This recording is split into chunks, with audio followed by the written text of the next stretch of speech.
Boa tarde a todos.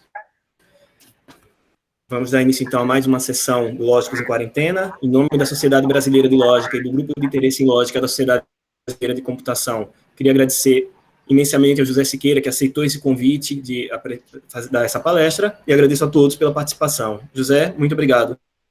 Obrigado, Bruno. Queria agradecer esse convite. Com muito prazer que eu estou vindo aqui falar sobre esse assunto, que, na verdade, é diretamente da minha tese de doutorado, que estou para defender agora, talvez daqui a 2 semanas. E é uma experiência interessante, que é a primeira vez que eu vou falar a respeito desse assunto em português. Então, é algo que eu queria fazer já há algum tempo. Então, agradeço esse convite, essa oportunidade. Então, esse talk é sobre formas categóricas da teoria dos conjuntos internos. E eu queria primeiro dizer o que é essa teoria dos conjuntos internos. E talvez te dar algum motivo para se interessar a respeito de por que a gente liga para isso. E depois eu gostaria de brevemente introduzir a ferramenta principal que vai ser usada para essa tentativa de categorificação dessa teoria de conjuntos, que é a chamada teoria dos tríplices, ou triplices, se for no original, ainda não sei como é que a gente vai chamar isso. Aqui era para ser um 3. Depois eu vou comentar a respeito de doutrinas que são induzidas quando você tem um modelo daquela teoria de conjuntos. Depois eu vou tentar brevemente explicar o que eu quero dizer como um triplos, que é um modelo da teoria de conjuntos, e como a gente consegue trocar esse triplos por um topos, e encerrar por aí. Então, para começar, essa teoria de conjuntos internos, IST chamam, ela é bem parecida com a teoria de Zermelo-Fraenkel. Então, você pega ZFC, e a linguagem vai ser basicamente quase a mesma de ZFC. Você tem o símbolo de membro, e você também tem mais um predicado unário, esse ST, que basicamente você pode pensar como uma maneira de colorir o seu universo de conjuntos, decidindo que alguns dos conjuntos são padrão, e alguns não são padrão. Então, a gente adiciona alguns axiomas para dizer como essa noção de ser padrão se comporta. O primeiro e mais importante é esse esquema da transferência, que te diz o seguinte: se eu pego uma fórmula, que é uma fórmula de ZFC, então ela não envolve esse novo predicado, então só uma fórmula da matemática usual, a gente chama essas fórmulas de fórmulas internas, e ela tiver apenas parâmetros que são conjuntos padrão, então se você conseguir provar que essa fórmula vale para todo conjunto padrão, então na verdade ela vale para qualquer conjunto. Então, na verdade, como se fosse um tipo de densidade. Os conjuntos padrão são densos no universo nesse sentido. Para você provar que algo vale para todo conjunto, você só precisa provar que vale para conjunto padrão. Depois nós temos um esquema da padronização, que é pelo seguinte: repare que os axiomas de ZFC não tem nada a dizer a respeito de fórmulas que são externas, ou seja, envolve esse novo predicado unário. Então, por exemplo, o axioma da separação não pode ser usado numa fórmula que diz, eu estou olhando para todos os subconjuntos desse conjunto que são padrão. Não posso fazer isso.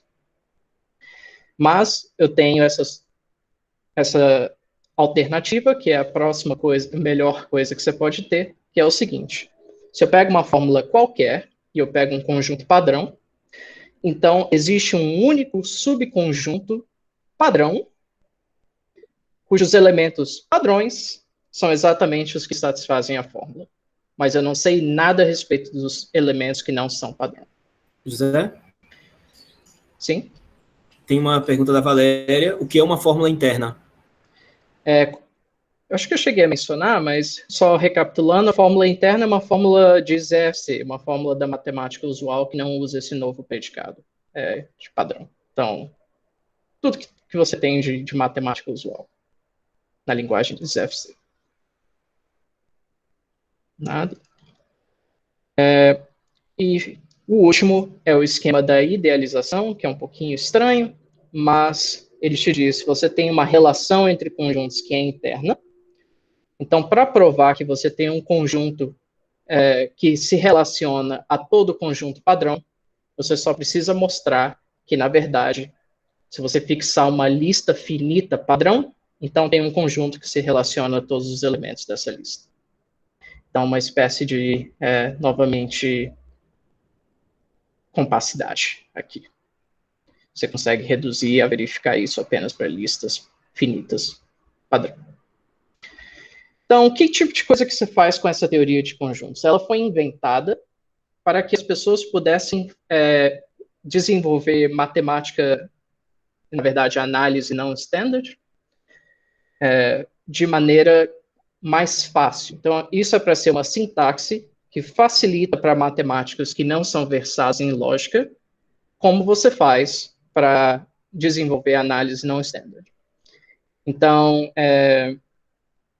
como que é o tipo de raciocínio? A ideia é, você, na verdade, tem os mesmos conjuntos de antes, tudo que você sabe da matemática usual continua sendo verdade, porque um modelo dessa teoria de conjuntos continua sendo um modelo de ZFC, mas agora você tem novos métodos de prova.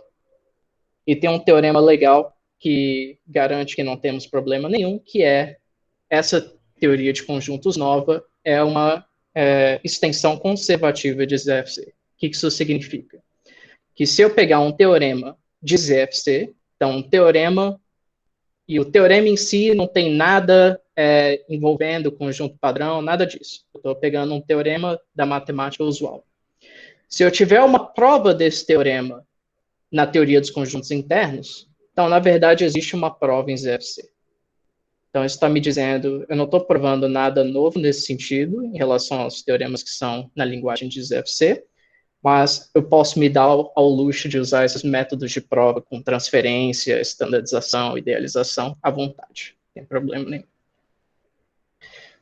E você muda um pouquinho o jeito que você raciocina as coisas. Então, vamos primeiro dar uma olhada em alguns exemplos de como essa teoria se comporta. A primeira observação, um conjunto padrão é infinito precisamente se ele tem um elemento não padrão. Então, na verdade, se você pega um conjunto tipo conjuntos de números reais, coisa assim, é garantido que tem elementos lá que não são padrão. E você sabe que um conjunto finito é padrão exatamente se todos os elementos dele são padrão. Ok, isso aqui você prova simplesmente voltando aqui nesse esquema de idealização e usando a relação que diz que os conjuntos são diferentes. Outro resultadozinho legal para coisas de análise, só um exemplo de como você ia raciocinar essas coisas. Um número real limitado significa que o módulo dele é menor que algum número real padrão. Tá bom? Todo número real limitado está infinitamente próximo de um único número real padrão. O que eu quero dizer com infinitamente próximo? Bem, se eu voltar aqui na idealização e usar a relação dizendo que por exemplo, que x e y são números reais e um é menor do que o outro, então, na verdade, a gente conclui que existe um número infinitesimalmente pequeno. O que isso significa? Ele é um número real, mas ele é menor que qualquer número real padrão e ele é maior do que zero. Então, nessa teoria de conjuntos, você tem infinitesimais que você pode usar à vontade. E dá para você dizer que x e y estão infinitamente próximos se a diferença, o módulo da diferença é um infinitesimal.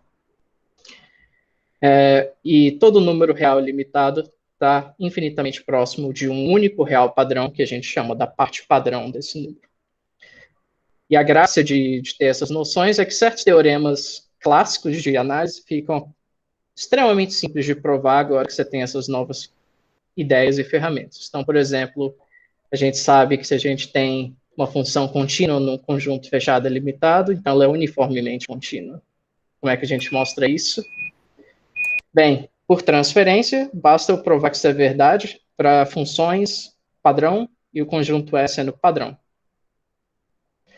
E aí eu posso dizer, olha, se eu pego x e y que estão próximos e eles estão nesse domínio E, então a parte padrão do ponto x também está nesse conjunto E, porque é isso que você vai querer dizer em conjunto ser fechado. E x está próximo de y, e a parte padrão de x está próximo de x, então y está próximo da parte padrão de x. continuidade vai ser literalmente dizer que se x está próximo de y, então f de x está próximo de f de y, e aí você conclui que f de x está próximo de f de y, e você fez isso uniformemente. Então, temos essa prova usando a teoria dos conjuntos internos, e pelo teorema que eu mencionei antes, significa que existe uma prova em ZFC. Então, isso é perfeitamente válido. Então, é por isso que a gente se importa com esse tipo de teoria de conjuntos. Sim? Tem uma pergunta do Petrúcio. Se você tem um axioma que garante a existência dos conjuntos ET. Sim. Você consegue garantir a existência deles usando transferência e idealização. Um dos jeitos de você ver fácil que tem vários conjuntos padrão é que a contrapositiva de transferência diz que se eu tenho uma fórmula interna com parâmetros padrão, então existe um conjunto que satisfaz a fórmula. Se existe um conjunto que satisfaz a fórmula, então tem um conjunto padrão que satisfaz a fórmula. E isso é importante porque, em particular, se existe um único conjunto que satisfaz a fórmula, então ele tem que ser padrão. Então, na verdade, todo conjunto unicamente definido por uma fórmula interna, então uma fórmula de ZFC, com parâmetros que são padrão, tem que ser padrão também. Então, com isso, você tem que todas as constantes que as pessoas gostam mais de matemática, ordinais de von Neumann, tudo isso pode ser tomado padrão, pelo menos os finitos, de maneira bem fácil. Tá bom? Agora, qual que foi a ideia da tese? Eu quero repensar essa teoria de conjuntos internos como sendo apenas FC, em vez de dizer, não, eu estou adicionando esse novo predicado e mudando as coisas, só quero dizer, não, é ZFC mesmo, e a gente só está mudando os quantificadores. E a ferramenta que a gente quer usar para pensar nisso é essa teoria de tríplices, ou tríplices.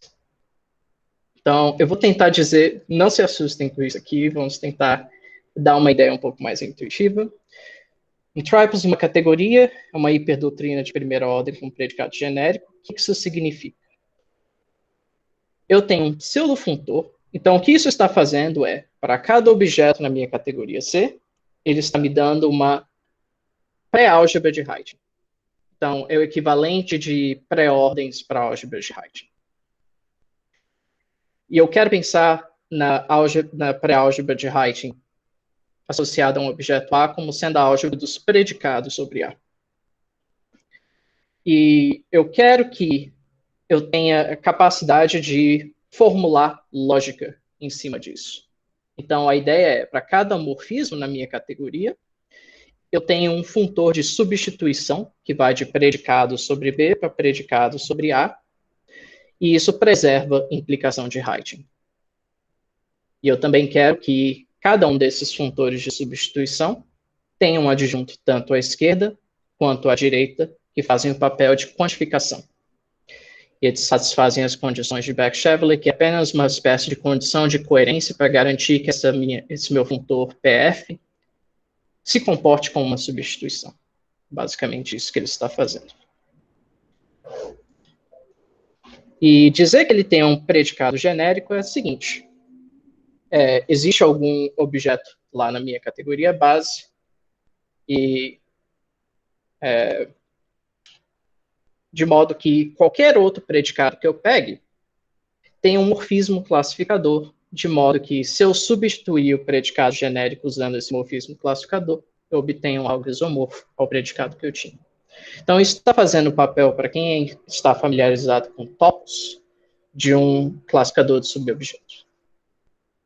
E, de fato, todo triplos vai induzir um topos. Para quem está familiarizado com teoria de topos, eu não sei se é o caso, mas quem estiver familiarizado, você pode pensar num triplos como sendo a versão lógica de um sítio de Grothendieck. E, de modo converso, todo topos admite um triplos canônico, que é simplesmente tomando subobjetos de um objeto como sendo os nossos predicados. Ok? Temos alguma pergunta até o momento? Talvez seja um pouquinho corrido falar disso assim. Mas se tiver alguma dúvida, por favor, então. Então, a ideia vai ser, primeiro, por que tripos são legais? Se eu pegar uma linguagem que só tenha relações com tipos na categoria C, então eu consigo interpretar esse tripos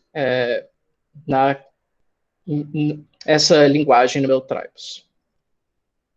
E existe também um resultado de soundness aqui com relação a isso, que se eu tiver uma sentença nessa linguagem que eu consiga provar usando só lógica intuicionista sem igualdade, então essa sentença, o nosso tripos acredita nessa sentença com a noção de interpretação que existe. Tem essa noção de uma sentença ser modelada por tripos. Então, ok. O que eu quero fazer com isso? E só essa observação de que, como eu mencionei, você constrói um topos a partir de um tripos, e a lógica interna dele, na verdade, pode ser reduzida à lógica do tripos. Então, posso trabalhar só com ela. O que eu quero fazer aqui? Acho que eu vou pular isso aqui. Isso aqui é só uma definição de como você consegue ter uma transformação entre triples, que seja lógica. Então, isso é só dizer que eu tenho uma transformação entre predicados que preserva a quantificação de uma maneira decente. Tá bom? Mas não vem tanto ao caso. Então, a primeira coisa que eu queria dizer é que se eu pego um modelo daquela teoria de conjuntos e eu olho para os conjuntos e funções padrões daquele modelo, então, na verdade, eu tenho um topos. E eu consigo também formar os limites finitos e os classificadores desse classificador de subobjetos desse topos, simplesmente olhando para o que a gente faz no próprio topos de conjuntos. E a ideia aqui é bem simples, a ideia de como você prova isso, como eu mencionei, a contrapositiva de transferência diz que se eu tenho um único conjunto que satisfaz uma fórmula interna com parâmetros padrões, então ele tem que ser padrão, e você consegue os equalizadores e os produtos finitos de conjuntos desse jeito. José? Então, sim? Tem só uma pergunta da Valéria, que você falou da preservação da implicação de Heinck dos quantificadores. O que acontece com os outros conectivos lógicos? Valéria, ali eu passei um pouco correndo ali naquela definição, mas eu estava supondo que os componentes são transformações de Heyting entre as álgebras de Heyting. Então, preserva também.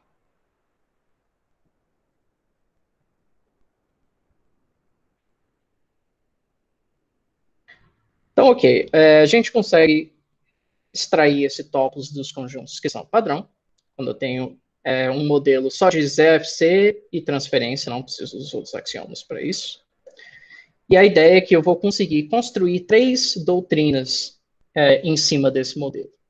Então, a primeira, e eles vêm com uma apresentação semântica e uma apresentação sintática, tanto faz o que você preferir.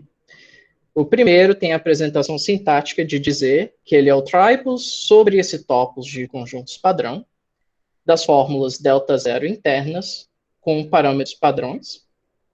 E, semanticamente, isso é simplesmente o tripos dos subconjuntos padrões, dos conjuntos padrões. A seguir, a gente tem simplesmente o tripos de todas as fórmulas internas que são delta zero, e, semanticamente, isso é só o tripos dos subconjuntos. E nós temos uma doutrina, não necessariamente um tripos, uma doutrina de todas as fórmulas delta zero da teoria de conjuntos. E, semanticamente, a gente quer pensar que, na verdade, essa é a doutrina de subobjetos de alguma extensão do topos de conjuntos. Então, você pode pensar em algo como o topos de ultrapotências de conjuntos, por exemplo. Quem está mais familiarizado com a maneira clássica de análise não standard, talvez tenha lidado com isso. E a ideia é que os axiomas da teoria de conjunto, na verdade, vão corresponder a relações entre essas doutrinas. Então, a primeira observação importante nesse quesito é ver que existe uma transformação entre fórmulas externas e fórmulas externas, que pega uma fórmula externa que tem uma variável livre num conjunto padrão, me devolve o conjunto que eu obtenho usando o axioma de standardização. Só lembrar que esse axioma de padronização diz que tem um único subconjunto padrão cujos elementos padrão satisfazem a fórmula. Então, é isso que eu estou chamando de φ estrela, tá bom? E a primeira observação importante é que uma fórmula ela é interna com parâmetros padrões exatamente quando ela é ponto fixo dessa transformação. E isso nos leva a pensar em pontos fixos de transformações entre doutrinas de maneira um pouquinho mais geral. Quem estiver familiarizado com isso vai reconhecer um pouco que isso parece com alguma coisa, mas não é. Então, só aqui essa proposição está meio carregada, mas a moral da história é que se eu tenho uma transformação que é idempotente e que é um morfismo de bit semilétices, então morfismo de semi-reticulado que preserva conjunção. Então, se eu pego os pontos fixos dessa transformação, os pontos fixos têm a estrutura de uma pré-álgebra de Heyting e, na verdade, formam uma hiperdoutrina sobre C. Então, eu consigo formar essa doutrina de pontos fixos. Essa é a moral da história. E, para quem estiver familiarizado com triples, eu tenho que dizer que, mesmo que P seja um triples, geralmente isso não é um subtriples. É bem parecido com a construção de um operador de fecho, um triples, mas não é. É um pouquinho diferente. Isso corresponde a, por exemplo, com o topos de conjuntos padrão não ser um subtopos do topos de conjuntos. É um topos, mas não é um subtopos. É um pouquinho diferente. Ok. Então, o motivo da gente, só para formalizar aquela ideia de antes, se eu pego essa transformação que eu mencionei antes, que leva uma fórmula em sua padronização, na verdade, a doutrina dos pontos fixos para ela é exatamente equivalente àquele triples que eu mencionei de subconjuntos padrão, de um subconjunto padrão. Zé, tem uma pergunta da Valéria, por que no pré-álgebra? Porque, às vezes, dizer que eu tenho igualdade quando uma fórmula implica outra e vice-versa é um pouquinho forte. A gente está lidando com essas fórmulas e a gente só quer dizer que, por exemplo, fórmula φ é menor que fórmula psi. Se para todo x padrão, se φ de x for verdade, então psi de x é verdade. E pode ser que eu tenha isso nas duas direções, mas que não seja verdade para todo x, apenas para x padrão, que elas são equivalentes. Então, a igualdade fica um pouquinho forte demais. A gente só quer realmente ter uma noção de isomorfismo, no máximo.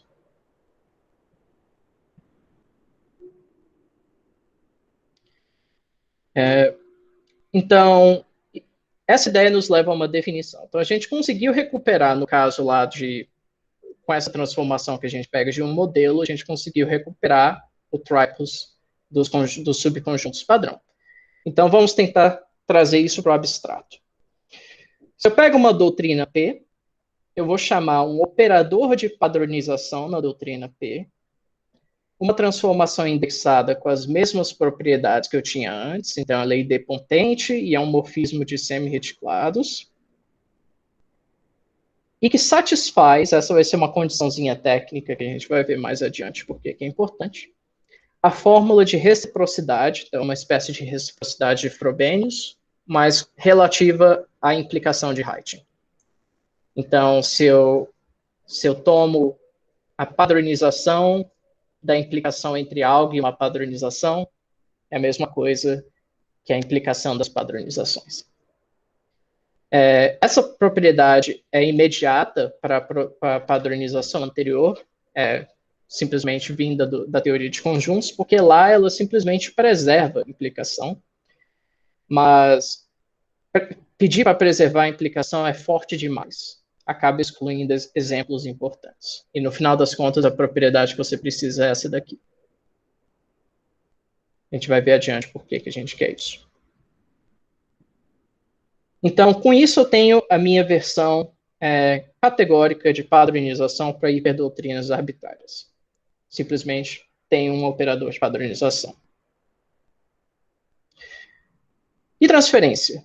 O resultado relevante para transferência vai ser o seguinte. Imagina que eu tenho uma estrutura daquela teoria de conjuntos, que é modelo para tudo exceto transferência.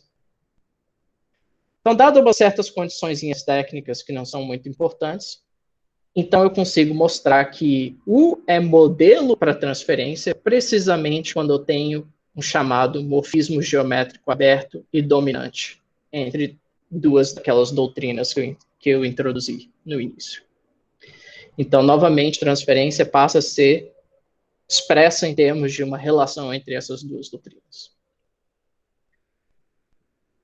E com isso a gente pode também formular transferência para hiperdoutrinas. Então, existe transferência entre doutrina J e doutrina P, se tem uma transformação de Heyting conservadora, no sentido de que reflete isomorfismos, que eu vou chamar de morfismo de transferência.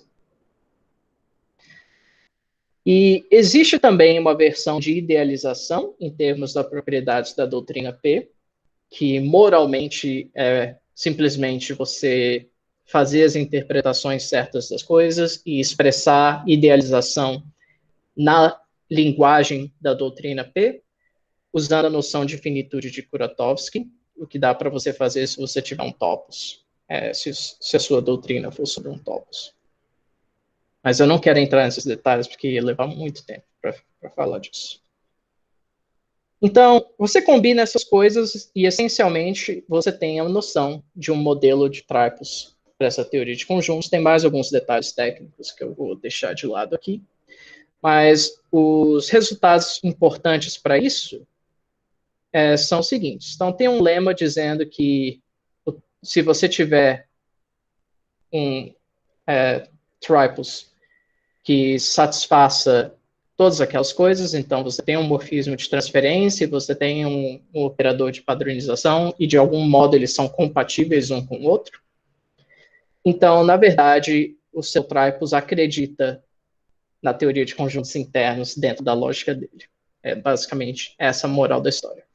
Então, essa interpretação é a seguinte: eu quero pensar os predicados que estão naquela álgebra de pontos fixos como sendo os predicados internos com parâmetros padrão, para a minha doutrina P. E eu quero pensar nas coisas que estão, os predicados de P como sendo os predicados gerais, os predicados externos.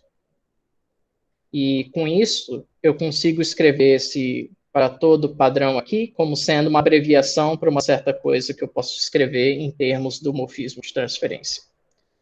E eu tenho esse resultado que, na verdade, P acredita que Q de X é verdade para todo X padrão, se somente se P acredita que para todo X a inclusão de Q é verdade. Então é justamente o que transferência está dizendo, né? Só que dentro da linguagem de P dessa vez. E de modo semelhante, P também acredita no esquema de padronização. Então, se eu pego um predicado qualquer em P, e ele tem uma variável livre do tipo A, onde A é padrão. A ser padrão aqui simplesmente significa que A é um objeto da categoria base. Então, P acredita que P de X é verdade se somente se a padronização de X é verdade para X padrão. Então, a moral dessa história se a gente combina isso com aquele resultado de soundness que a gente tinha, sim?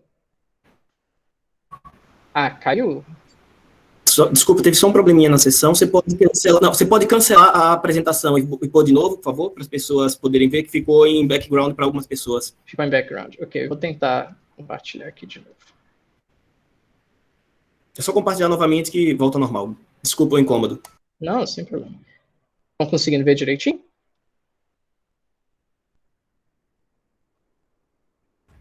Obrigado. Ok. Pergunta, estava nesse slide ou será que eu fui adiante enquanto não estavam vendo? Se puder voltar um slide, eu agradeceria. Ok. Então, aqui eu estava dizendo que a versão categórica aqui para transferência entre uma doutrina J e uma doutrina P é simplesmente dizer que tem uma transformação de Heyting entre elas, que é conservadora no sentido de que ela reflete isomorfismos. Ok? E aí, a moral da história se eu tiver um morfismo de transferência entre a doutrina J e a doutrina P, e eu tiver operador de padronização que é compatível com esse morfismo de transferência, num sentido técnico que eu não quis botar aqui.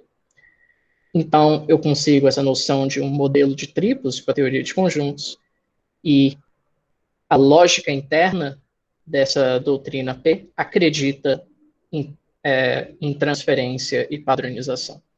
E aquelas condiçõezinhas na definição de um operador de padronização estavam lá para conseguir provar esse segundo lema, basicamente. Então, se a gente juntar isso, aquele resultado de Saunders para um Triples, que diz que se eu tenho uma fórmula e eu tenho uma prova dessa fórmula usando lógica intuicionista sem igualdade, agora eu posso estender e dizer, não, eu posso usar lógica intuicionista, eu basicamente posso utilizar teoria de conjuntos internos em sua versão intuicionista. E se eu fizer uma prova dessa, então eu posso interpretar essa prova no meu Triples e ela vai continuar valendo lá dentro. Então, essa aqui é a graça disso daqui. Então, isso abre o espaço para você utilizar o tipo de prova nova que tem na teoria de conjuntos internos, mas agora, possivelmente, em topos que não são topos de conjuntos. Então, esse era o objetivo. Então, vamos falar de topos, então. Que tipo de topos, potencialmente, você tem algo assim? Então, primeiro eu queria mencionar esse teorema antigo que Anderskog e C.J. Michelson provaram, acho que nos anos 70, que se eu pego dois topos e eu tenho um funtor de Heyting entre eles, então esse é um funtor que preserva a interpretação de lógica de primeira ordem. Então, na verdade, existe uma fatoração desse funtor através de um terceiro topos, de modo que o primeiro pedaço da fatoração preserva a lógica de ordem superior, e o segundo preserva a lógica de primeira ordem e preserva elementos. Então, eles fizeram essa construção. Na verdade, o teorema como está aqui é uma ligeira generalização do que eles fizeram. Mas você pode pensar nesse resultado como dizendo que se eu tiver um funtor de Heyting entre topos, eu consigo montar triplets que satisfazem transferência naquele sentido que eu mostrei antes. Mas eles pararam por aí naquele paper, eles só se preocuparam com transferência, e agora a gente pode estender para o resto. Então, vamos ver o que eu preciso para fazer com que padronização também valha. E a condição, na verdade, vai ser, olha, eu não quero simplesmente ter um funtor de Heyting entre esses topos. Eu quero que esse funtor de Heyting seja a imagem inversa de uma sobrejeção geométrica. Tá bom? Então, na verdade, eu tenho uma sobrejeção geométrica aberta. Isso significa que a imagem inversa é um funtor cheio e que preserva a lógica de primeira ordem. E quando eu faço isso, existe uma comonad que eu posso construir em cima de subobjetos desse topos F aqui. E se eu definir uma transformação que é pontualmente essa comonad, na verdade eu consigo um operador de padronização. Então, na verdade, agora eu vou ter tanto transferência quanto padronização. E, na verdade, de maneira mais interessante, nessas condições, eu tenho uma equivalência de triples entre os triples de subobjetos desse topos e o triples de pontos fixos dessa transformação. Então, na verdade, isso está pintando a seguinte história. Deixa eu voltar para esse diagrama aqui. Esse topos é o mundo padrão. A gente vive aqui no mundo padrão. Esse topos F é a extensão de E. Então, é aqui que moram os conjuntos externos. Essa fatoração, eu acabei escrevendo o diagrama errado aqui. Era para ser... Esse beta aqui era para estar na outra direção, desculpa. Na verdade, de qualquer modo, era para ser o φ fatorar através de F. Desculpa. Acabei digitando isso aqui errado. Então, a ideia o E é o mundo padrão, o F é o mundo externo, e esse Fi é o mundo interno, dentro de F. Então, o meu funtor φ, que era para estar indo para F, ele está dizendo que os conjuntos padrão, os objetos padrão, estão dentro desse mundo mais geral, e eu consigo construir esse mundo interno, cuja lógica de ordem superior é a mesma do mundo padrão, e todo fato de primeira ordem do mundo interno também é verdade no mundo externo. E esse resultado aqui está te dizendo que, lembrando que antes esse triples de pontos fixos podem ser interpretados como os predicados que são internos com parâmetros padrão, está me dizendo justamente que essa interpretação de E como mundo padrão é justificada. Ok? Então, temos o mundo padrão, mundo interno, mundo externo, e temos esses mapas entre eles, com essas propriedades lógicas. E, para terminar, eu queria só tentar mencionar rapidamente um exemplo mais concreto disso aqui, que são modelos locálicos. Então, se eu tiver dois locais, x e y, e eu tiver uma sobrejeção aberta de locais, se você não estiver tão confortável com locais, mas estiver confortável com topologia, você pode, em vez de falar locais, você pode falar espaço topológico, tá bom? E um exemplo, F poderia ser um recobrimento universal de um espaço topológico, ou coisa assim. Então, imagine, por exemplo, a hélice em cima de um círculo. Então, meu X é a hélice, meu Y é o círculo. Tá bom?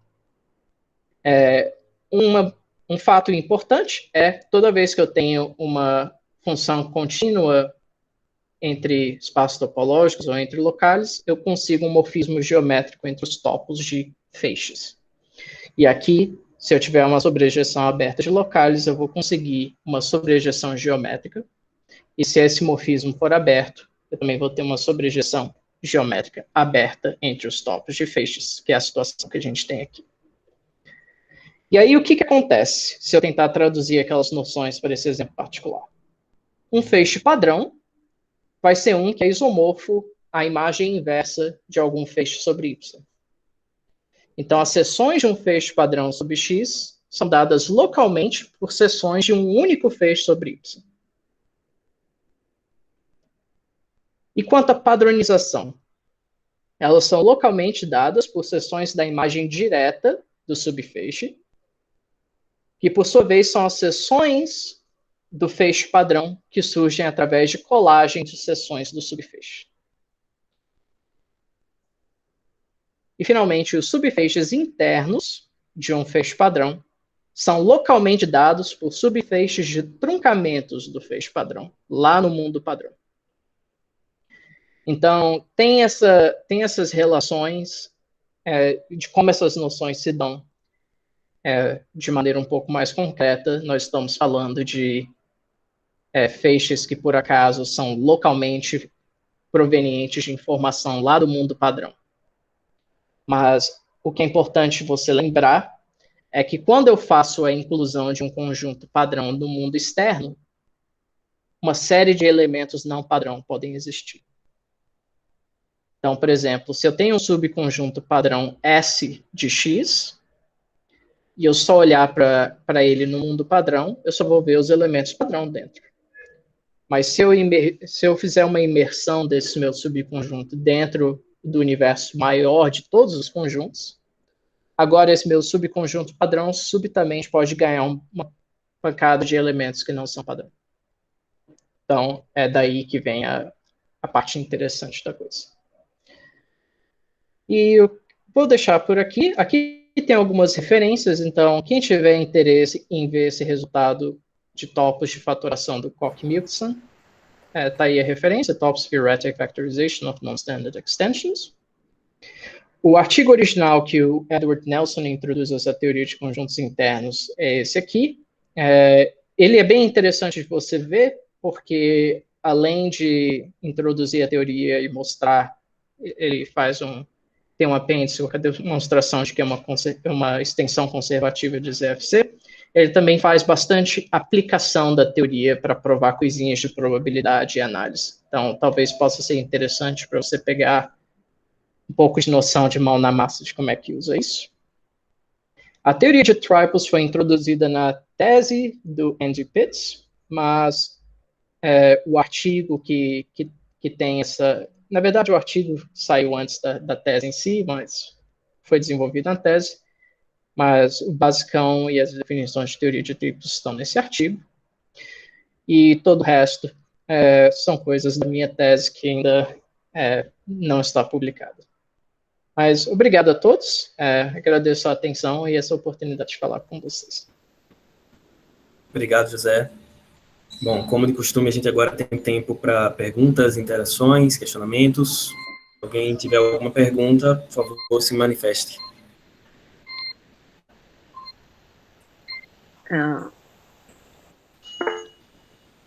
Pode falar, Valéria. Por favor, Valéria. Oi. Claro, tem várias coisas aqui. Ótimo.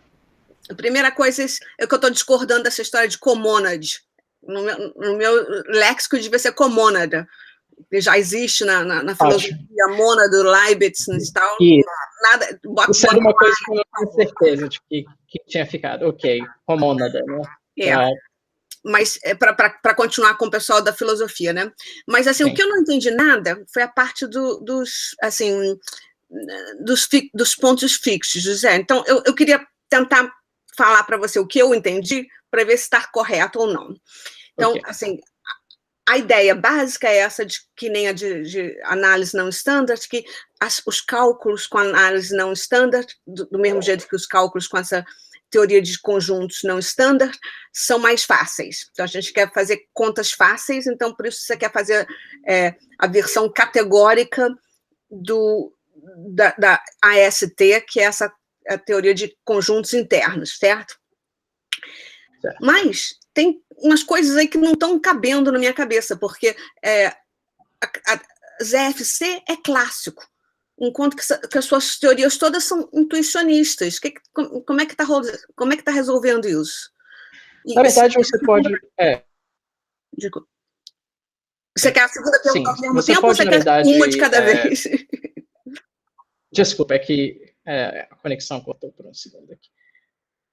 Vamos uma de cada vez, senão eu vou acabar esquecendo qual foi a primeira quando chegar na terceira.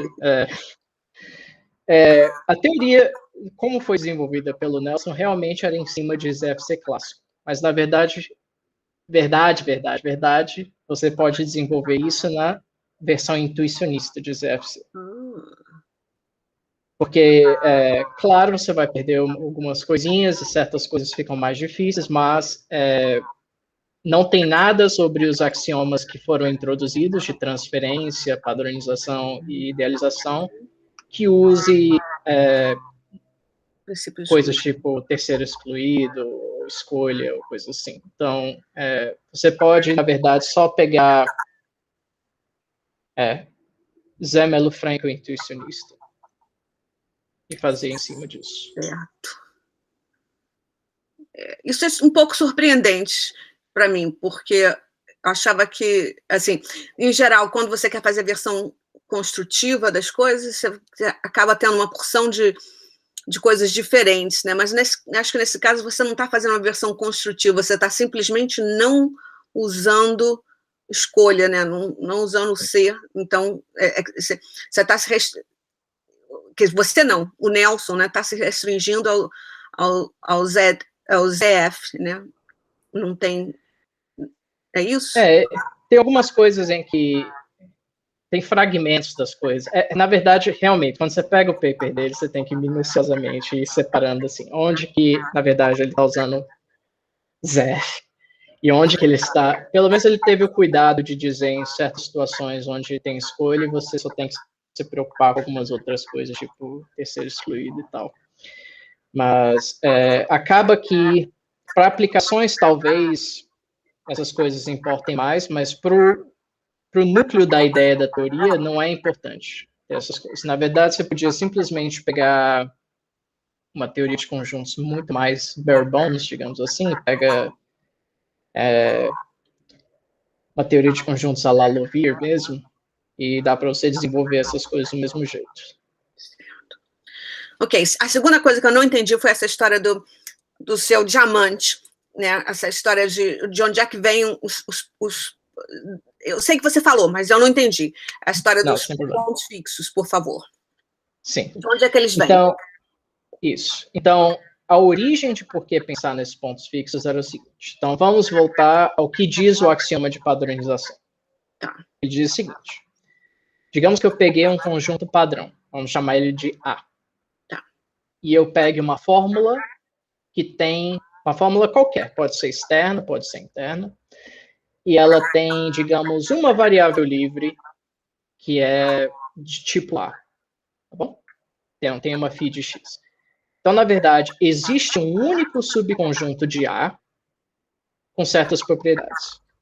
Esse subconjunto é padrão. E os elementos que são padrão desse subconjunto são aqueles de A que satisfazem φ. Mas eu não sei mais nada a respeito de o que acontece com os elementos desse subconjunto que não são padrões. Ok. E aí eu estava pensando a respeito disso. Como que a gente consegue pensar disso de outro jeito? E bem, usando o axioma de transferência, dá para você dizer o seguinte.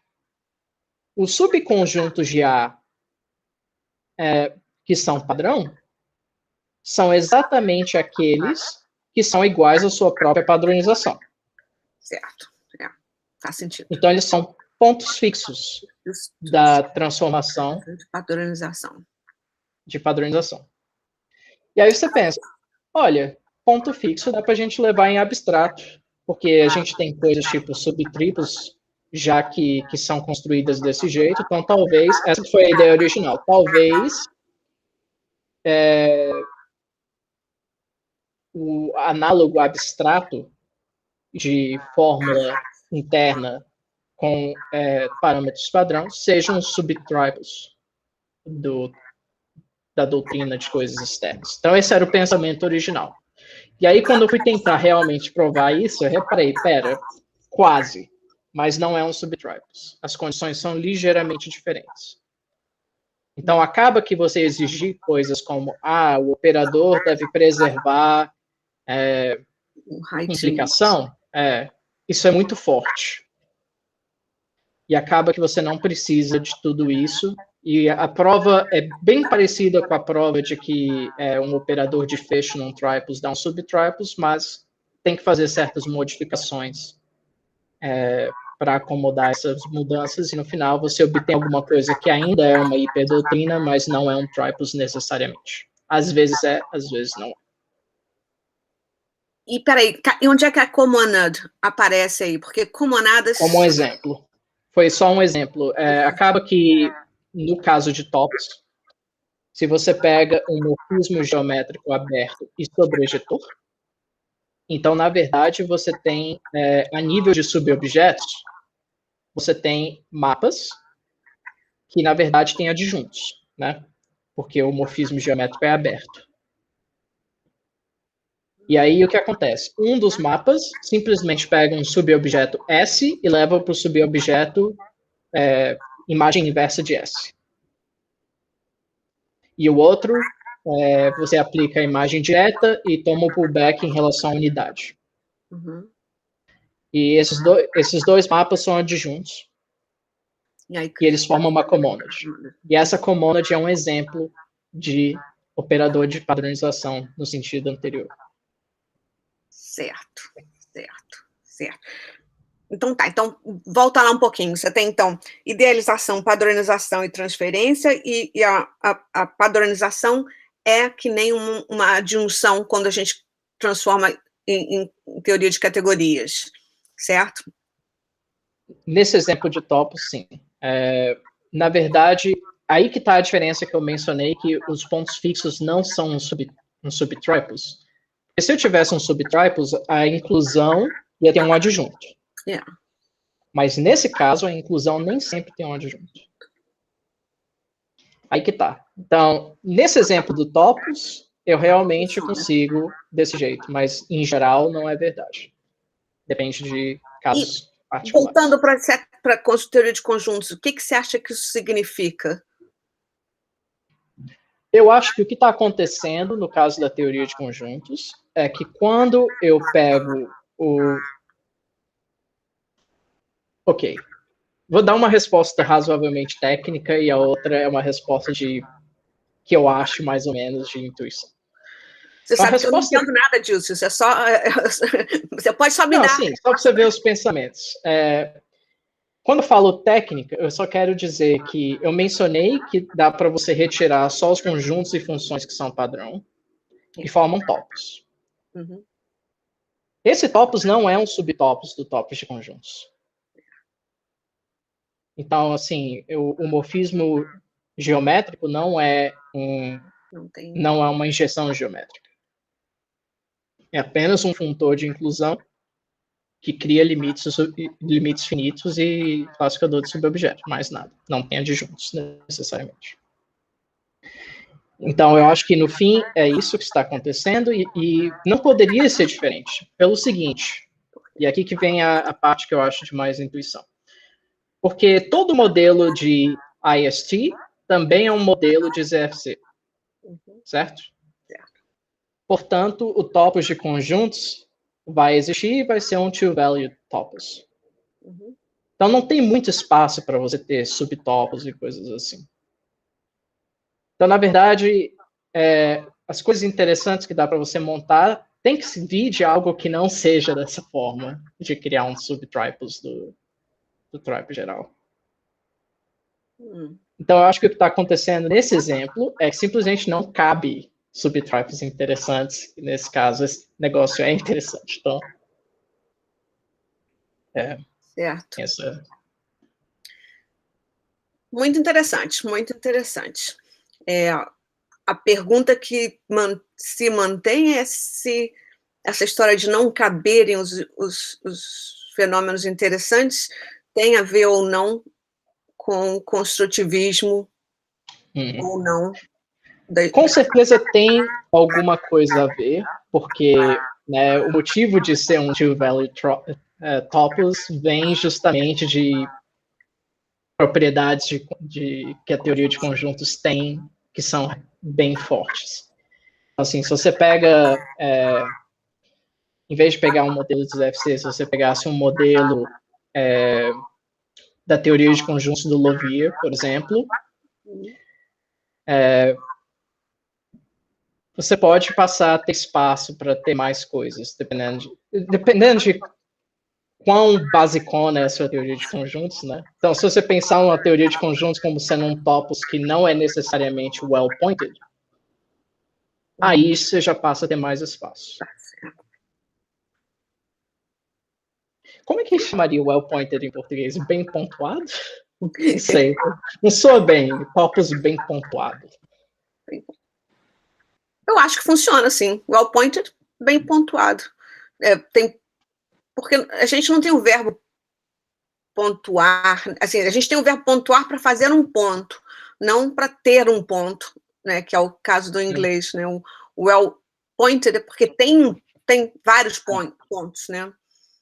Acho que não. Não sei. Uma opção, é isso que eu acho que seria apontado, mas acho que não soa bem apontado. Acho que bem pontuado provavelmente é a melhor opção. Também acho que é um pouco melhor, Samuel. Eu tenho uma dúvida de conteúdo, pode ser? Claro. Você falou sobre aquela fatoração dos homomorfismos de Heiting, que você fatorava numa parte de lógica de ordem superior e noutra parte de lógica de primeira ordem. Você pode explicar isso um pouquinho melhor? Como é que eu uso disso? Ok.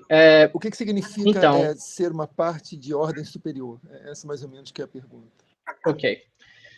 Quando você olha para um topos, o topos tem uma estrutura lógica que permite você interpretar lógica de ordem superior, certo? Então, quando você pega um topos, você tem um objeto de potência para cada objeto.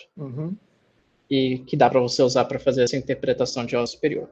Então, o funtor vai preservar lógica de ordem superior se ele preserva esses objetos de potência, além da estrutura básica de limites.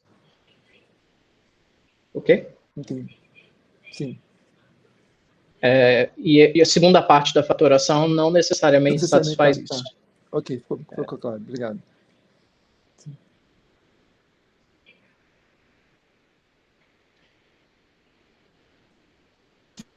Mais alguma pergunta, questionamento? Eu tenho uma pergunta que é uma consequência doida da minha pergunta anterior. Posso fazer? É que eu li em algum lugar, Claro. eu vi uma fofoca, vamos dizer assim, porque eu me perguntar qual é a referência, eu não vou saber dizer.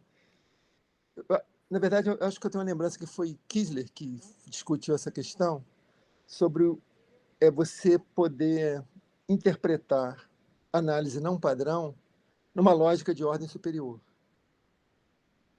E parece que ele colocou uma discussão sobre se você poderia fazer toda a interpretação numa lógica de terceira ordem. Parece que a de segunda ordem não é suficiente, mas de terceira ordem é suficiente. Tá, mas é só uma fofoca que está passando aqui na minha cabeça de uma coisa que eu li há um tempo atrás. Mas a questão é se essa sua fatoração aí, ela não está, de um certo modo, dizendo que você pode fazer em segunda ordem, né? Não necessariamente. Essa fatoração é segunda ordem com primeira ordem? Ou é uma ordem qualquer superior? Ordem qualquer superior. Teoria dos tipos. Que é um topos, na verdade, o pessoal gosta de pensar em topos como se fosse uma teoria de conjuntos, mas na verdade é uma teoria de tipos, né?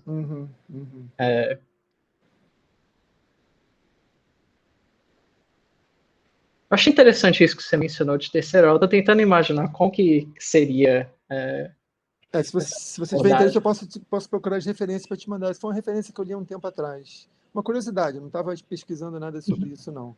Não, se você conseguir achar, eu agradeço. Eu acho que deve ter a ver com isso que você está falando, né? Porque se você tem essa fatoração, talvez essa fatoração te indique alguma coisa sobre essa tradução que ele propõe. Não sei, estou chutando, assim. Não, achei curioso de ter uma proposta nesse sentido. Mas eu lembro que houve uma discussão vívida sobre isso há um tempo atrás. Sim. Essa abordagem que eu fiz aqui não é nem de longe a primeira tentativa, né, de tentar categorificar análise não standard. O negócio é que, normalmente, o pessoal acaba categorificando só um pedaço ou outro. Não necessariamente tenta fazer a teoria toda, né, de uma vez só. E tem todas as variedades que você possa imaginar de versão de quão construtivo você quer que seja. Então, por exemplo, Palmgren, Mordyke e afins. Tem versões construtivas e aritmética não standard e tudo mais que envolvem. Então, por exemplo, o Mordyke tem uma versão que ele tenta... Essa direção que eu tomei foi meio que uma direção sintática, né? Usando essa teoria de conjuntos, que na verdade é uma sintaxe. Mas você poderia ir na direção semântica, porque quando você olha para análise não standard clássica, de Robinson, o que você tinha era pensar em tomar um ultraproduto, né, de um conjunto e tomar quocientes para montar as coisas, e dá para você fazer perfeitamente uma versão categorificada disso e falar em categorias de filtros e ultrapotências e tal, que é a direção que o Mordyke foi. Então, na verdade, existem outros trabalhos com outras abordagens que, por exemplo, no caso, estão mais preocupados com questão construtiva e tal, mas normalmente o negócio dessas abordagens é que eles focam em, por exemplo, só transferência, por exemplo, ou só padronização. Não teve, sim, muitas tentativas de tentar abarcar a coisa toda de uma vez. Legal, obrigado. Obrigado. Mais alguma pergunta?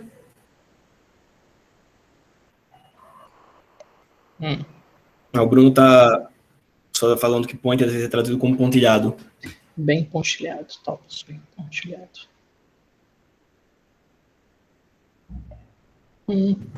Acho que eu prefiro bem pontuado ainda, mas é bom ter em mente para outros conceitos que tenham algo tipo pointed, principalmente se precisar decidir. sinônimos para usar para conceitos diferentes que têm nomes parecidos. Assim. Bom, então queria te agradecer mais uma vez, José. Muito obrigado pela apresentação. Muito obrigado a todos pelo convite.